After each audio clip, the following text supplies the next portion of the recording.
Yeah, we feel like we're getting attacked in multiple fronts by China. But while the tensions are ratcheting up in China, we also have a war that we're actively involved in Ukraine against Russia. There's a new batch of classified documents appearing on social media sites detailing U.S. national security secrets on Ukraine, the Middle East, and China. Yeah, it's extremely concerning. The documents reveal the extent of the U.S. spying operations across the world, the integration that we have with the suggestion is from these documents in Russia in terms of all of their security apparatus, how we have infiltrated almost all of it. It also has numbers, projections of losses for the Russian military and for the Ukrainian military. Now, there's a lot of questions about the legitimacy of the documents. Is it disinformation? Is it real? How did it leak? There's at least some truth in there, though. Yeah, I think that's right. That. Well, and we've got Fox News Sunday anchor and Fox News chief legal correspondent Shannon Bream to break it all down. Shannon, first of all, great to see you. Happy Easter. And also, why do you think these documents were leaked? What do you think the intent behind it was? Well, and happy Easter to you guys.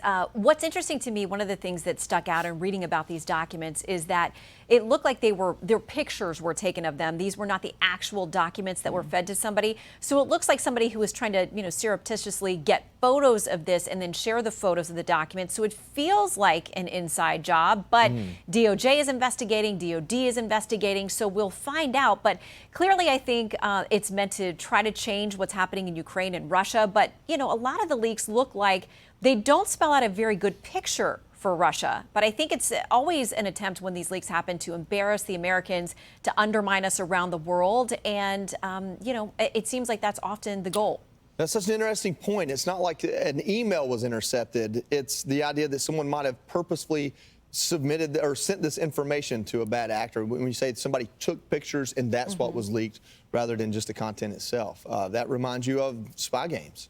It does. And listen, I'm glad that DOJ and DOD are quickly on it, because we had that initial leak of information related to what was happening in Ukraine and Russia. Then those additional documents you talk about that deal with China and the Middle East and other, terrorism issues. So I got to imagine intel agencies right now are working, as they always and bravely do, around the clock. Thank you to those men and women. Yeah. But they've got to be bracing for the potential. Is there more to come? What will it be this next time? So it was a 1-2 punch on those releases. We'll see if more's to come. Well, Shannon, we're glad to have you on this Easter. You have a new best-selling book out, but also you have a unique and I think interesting angle on a message on this Easter regarding the friendship of Jesus and John.